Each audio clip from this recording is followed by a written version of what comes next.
आप लोग जो सीनियर रिटायर्ड लोग हैं, आपने 51,000 रुपीज़ सीएम रिलीफ फंड को दिया है। मैं फर्स्ट ऑफ ऑल आपको थैंक यू बोलना चाहता हूँ।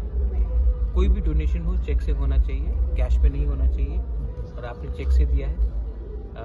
दूसरा बात है कि जो सीनियर्स हैं, मैं आपको भी अनुरोध करना चाहता हूँ कि हमारे सोसाइटी में आज के दिन अगर हमें दिल्ली से कुछ मिलना है, अगर हमको गवर्नमेंट ऑफ इंडिया से कुछ मिलना है, तो हमें अपना अंदर का भी प्रॉब्लम को सॉल्व करना चाहिए। आप लोग ने ज़िंदगी देखा है, आप लोग जानते हैं, आप लोग कंट्रीब्यूट करना चाहते हैं हमारा दोफा के लिए, तो प्लीज़ यूथ को सिखाइए ड्रग्स, करप्शन, गुंडागर्दी से कुछ नहीं मिलने वाला।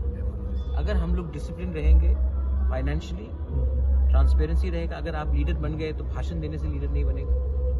आपको अच्छे तरीके से अपना व्यवहार रखना चाहिए। ये करके आप लोग एजुकेट कीजिए, गाइड कीजिए कि हम लोगों का तिपरासा सोसाइटी भी आगे बढ़े, वरना तिपरासा सोसाइटी एक दूसरे के संग लड़ते रहेगा और हमें कुछ नहीं मिलेगा। मैं अकेला सब नहीं कर सकता। I need your help also, and you should help me, help our people, not help me for myself, for a community. Thank you.